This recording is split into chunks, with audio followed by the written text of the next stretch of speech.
이제 5명이 붙어도 안철수 후보의 지지율이 30%대를 넘었군요.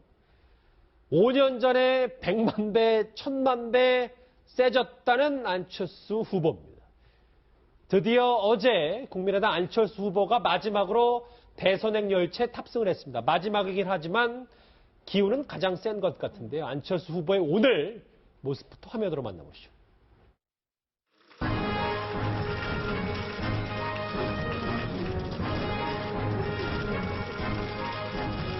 안철수와 함께 국민과 함께 합시다. 국민의당 중심의 정권교체 이미 시작됐습니다. 안철수의 시간은 이미 시작됐습니다. 물려받은 유산 없어도 실력으로 백을 이기는 성실한 많은 국민들을 위해서 이기겠습니다. 대선에서 반드시 승리하겠습니다.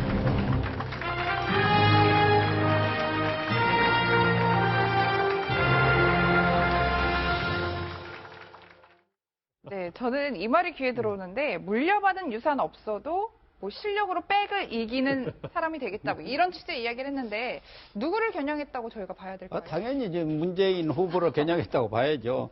어쨌든 뭐 최근에 여론조사 결과를 보면은 안철수 후보의 상승세가 정말 무섭다고 할 정도로 치고 올라가고 있지 않습니까? 예.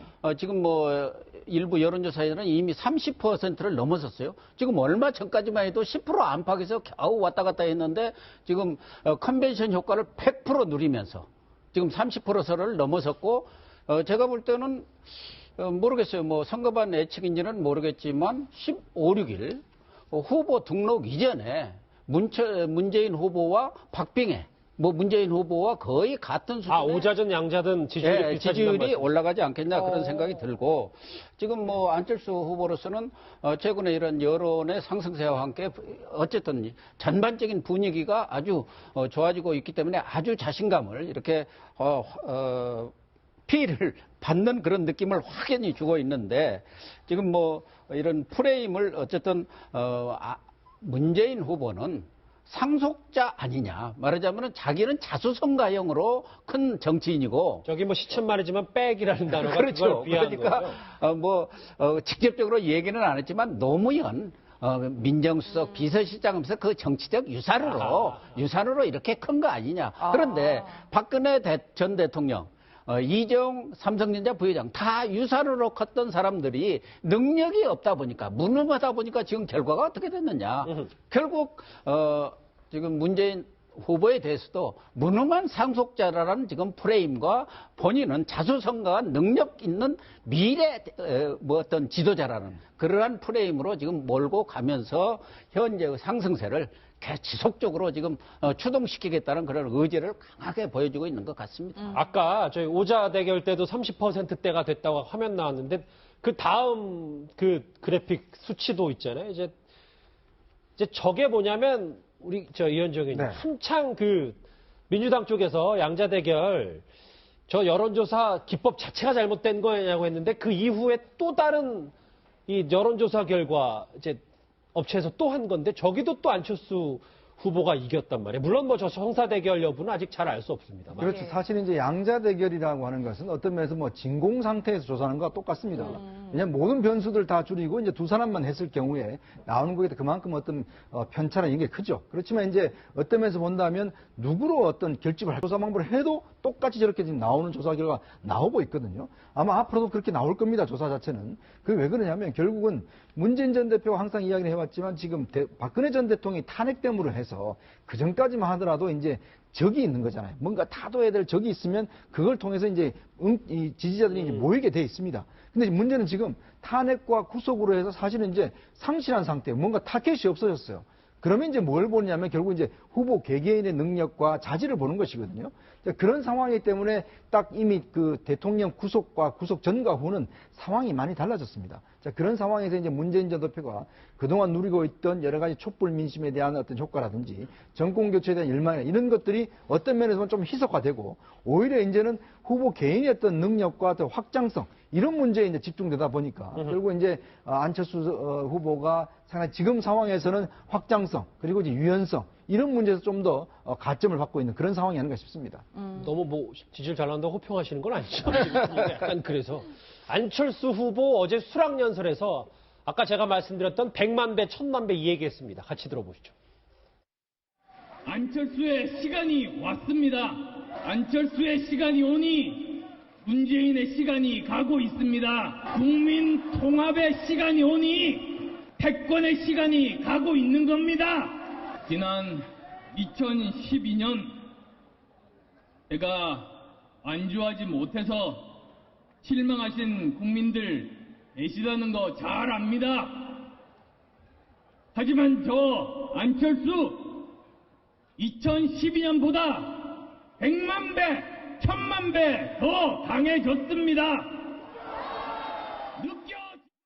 네, 저렇게 목소리에 힘이 실릴 수 있었던 이유를 저는 이거에서도 찾아볼 수 있을 것 같은데 TK 지역의 적자를 자임했던 뭐 홍준표 후보나 유승민 후보도 제치고 또 심지어 문재인 후보까지 제치고 1등을 했단 말이에요. 상당히 뭐 의미를 지금 부여하기 좀 어렵지만 뭐 여론조사라 하는 게 추이를 보는 거지만 예. 일단은 대구 경북에서 안철수 후보가 1등을 했다. 상당히 의미가 있는 것 같아요. 결국은 홍준표 후보라든지 유승민 후보가 두 사람이 내가 적자다 하는데 둘 다 아닌 거잖아요. 아니고 안철수 후보가 되는 거고 만약에 대구 경북에서 1등을 하지 않고 또 저런 지지도가 없다 그러면 다시 또 합친다는 또 부담감이 생기는 거거든요. 예. 만약 저 정도를 계속 유지할 수 있고 추세가 계속 된다 그러면 굳이 합치지 않아도 안철수 혼자만 국민의당 혼자로 독주할 수 있는 상황이 되기 때문에 일부러 대구 경북하고 합친다 그러면 호남에서 반발할 가능성이 있습니다. 그렇죠. 알아서 지지해 주길 바라는데 정말 알아서 지지해 주기 때문에 어쩌면 정말 원하는 그대로의 효과를 지금 누리는 게 아닌가 생각이 듭니다. 사실 최근이야 이제 연설 도중에 이제 목소리가 굵어지면서 뭐 강철수, 독철수 얘기가 나와서 그렇지 5년 전에는 그렇지 않았었잖아요. 여러분들 다 기억하실 텐데 그 모습 한번 화면으로 보시죠. 저를 위해서 대구정분할 것을 선언합니다.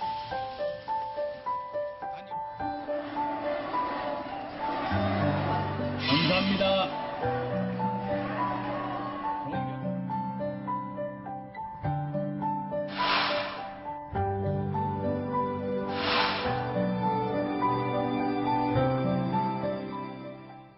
존경하는 국민 여러분,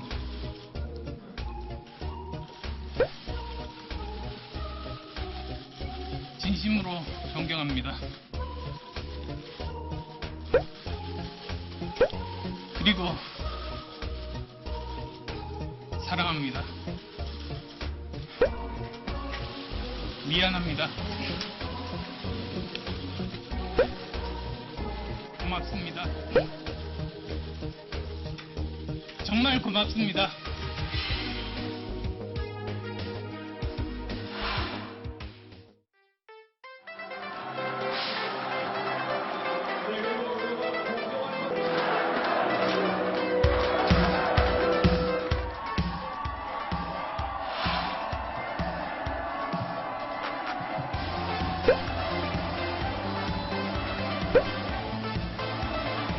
감사합니다. 존경하는 국민 여러분.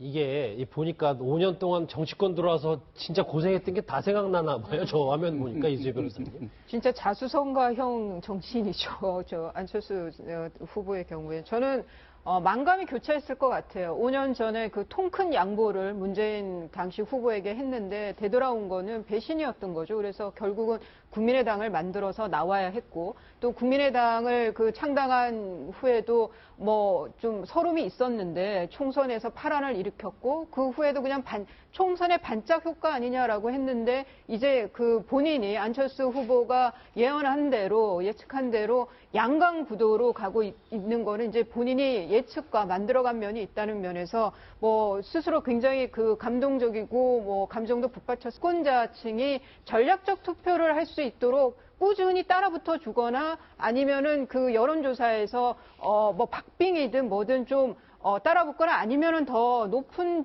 그 지지를 받아내야만 그 뭐 보수층 유권자들이 투표소로 나올 수 있게 하는 동인이 된다는 면에서 좀 향후 시간이 얼마 안 남은 데서 좀 더 뭐라 그럴까요? 앞으로가 더 중요한 거 아닌가 싶은데 또 하나 제가 좀 주목하는 거는 홍준표 후보가 지지율이 낮아져야지 지금 안철수 후보가 득을 볼 수 있다는 면에서 예. 좀 안철수 후보가 여하튼 보수 색채 냄새가 안 나면서 안정감을 주는 중도 후보로 어떻게 참 어렵네요. 잘 나가느냐 그것이 관건인데 말입니다. 예, 뭐 한마디로 정리를 해보면 안철수 후보는 지금 보수층의 어떤 전략적 선택에 굉장히 의지를 해야 되는 상황일 것 같은데 참 흥미로운 그 여론조사 결과가 나온 게 2012년도에 박근혜 전 대통령을 투표했던 사람들 과연 누구를 지지할까 조사를 해봤더니 무려 42.7%가 안철수 후보를 지지하겠다 이렇게 이야기를 했다는 거예요. 그러니까 결국 지금 안철수의 현상, 뭐 제가 볼 때 아마 세 번째 같은데요. 2012년 대선 출마할 때 그리고 4.13 총선 때 그리고 이번에 그렇죠. 세 번째 어떤 안철수 후보가 이제 좀 뜨는 안풍이 부는 현상인데 사실 그 어떤 안풍의 핵심적 주는 결국 중도 보수층입니다. 그러니까 결국 보면 이제 진보층 같은 경우는 이제 아무래도 문재인 후보에게 탄탄하게 가 있고 문제는 이제 중도층과 보수층들이 과연 어디로 갈 것인가 이것을 이제 고민하는 상황에서 결국 이제 안철수 후보가 지난번 촛불 집회 때 탄핵 이후에 촛불 집회에 나가지 않았지 않습니까? 예. 그러면서 결국 모든 것들은 제도권에서 해결해야 된다는 이야기를 했었고 또 최근에는 이제 뭐 박근혜 대통령 사면을 해야 되는 이야기는 아니지만 사면과 관련한 이야기를 했어요. 이제 그 자체가 보면 하나의 또 시사하는 바가 또 있었고 그다음에 이제 여러 가지 경제 정책이나 공약이나 이런 걸 보면서 사실 이제 보수층한테 좀 안정감을 줬다고 할까요? 이게 그래서 어떤 면에서 보면 최근에 이제 문재인 후보 측에서 적폐청산론 이거와 맞물려서 사실 이제 이런 부류를 다 적폐로 이제 규정하고 우리를 적폐로 보는 것인가 이런 어떤 이제 그 어떤 불안감 이런 것들을 적절히 이용하면서 그 중도 보수층들을 장악해 갔던 그런 것이 제가 볼 때는 아마 세 번째 안풍의 어떤 핵심적인 발언지가 아닌가 저는 그렇게 생각이 듭니다. 지금까지는 뭐 안철수 후보의 좀 긍정적인 지금까지 이제 급상승세를 좀 평가를 해줬는데 그래도 고 박사님 이게 예. 마이너스도 독도 좀 짚어봐야 될 게 이게 안철수 후보를 좋아하는 게 아니라 이제 안철수 후보를 덜 싫어하니까 이제 이렇게 몰린다.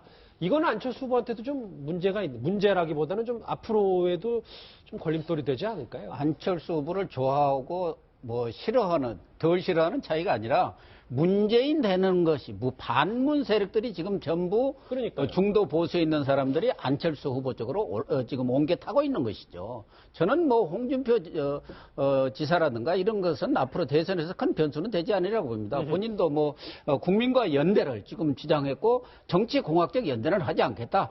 본인의 자강론을 그대로 키워서 양강구도로 가면은 나머지 세력들은 뭐 2, 3%, 5% 미만의 그런 지지율을 얻을 가능성이 크기 때문에 크게 고려하지는 않는다고 보는데 문제는 반문, 비문 가지고는 이길 수가 없는 것이죠. 특히 그러니까요. 보수 중도 세력이라는 것은 상당히 계산이 빠른 분들입니다.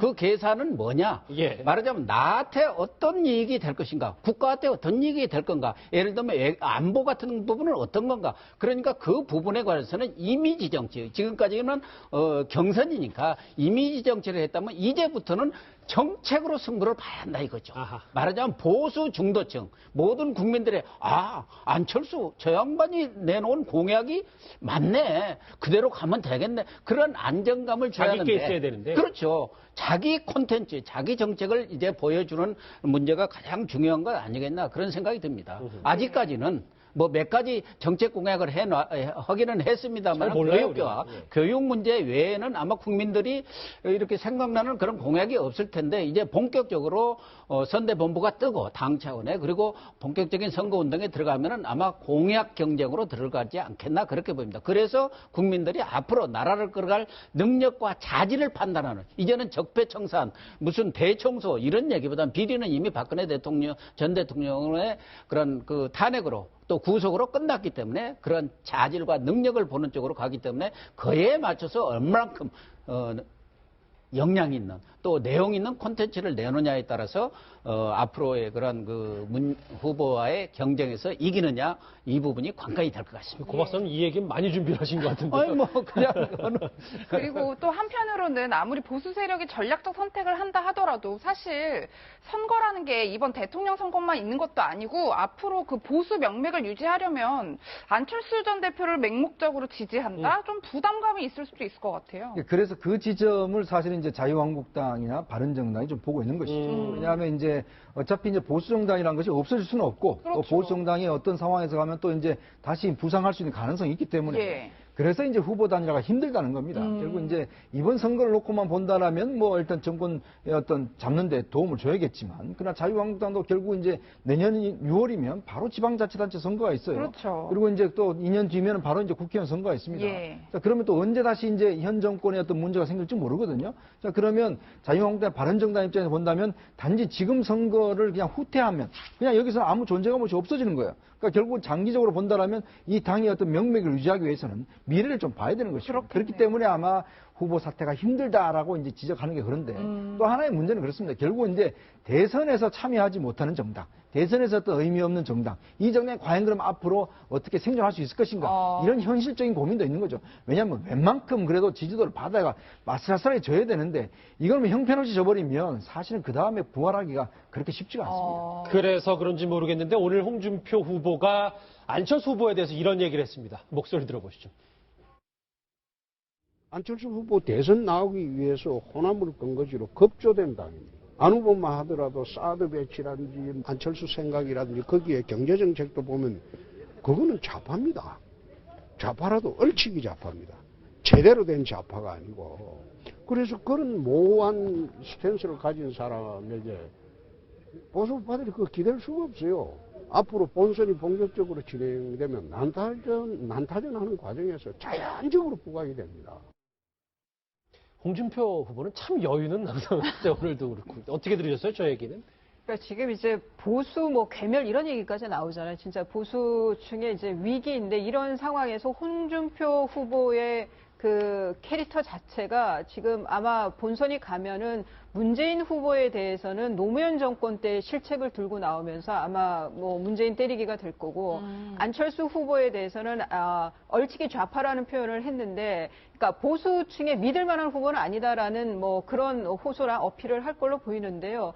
그래도 아마 유권자들은 앞서도 말씀들 하셨지만 예. 덜 싫은 쪽을 선택을 해야 되는 상황이라 저는 이번 대선판은 구도는 정말 문재인 후보에게 너무나 유리한 구도이지만 예. 유권자 그러니까 그 문재인 후보가 갖고 있는 한계 비호감도도 1위이고 또 후보 적합도는 외려 안철수 후보에게 지는 그런 여론조사 결과들을 봤을 때 그 유권자가 어떻게 움직이느냐 그 유권자 특히 중도 그다음에 범보수층의 유권자들이 어떤 전략적 투표를 하느냐에 따라서 좀 판세보다 외려 그쪽에 더 변수가 있지 않을까 그런 생각이 듭니다. 지금 안철수 후보를 둘러싼 이 네 분이 이제 덧셈 뺄셈 지지율 얘기를 해주셨는데 이 급상승세는 안철수 대표, 안철수 후보의 이런 밑바탕 내공이 있다는 얘기가 있습니다. 전문가의 목소리 한번 들어보시죠.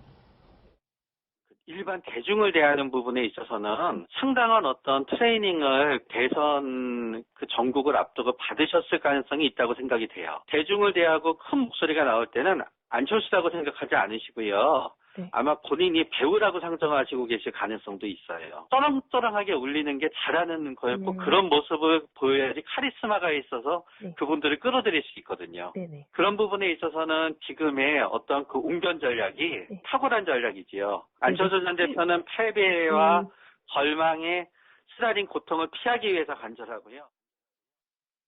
절망과 쓰라린 고통을 이제 여기서 견디고 있고 저 웅변조가 좀 전략적으로 먹히고 있다는 전문가의 분석이었는데 일단 알겠습니다.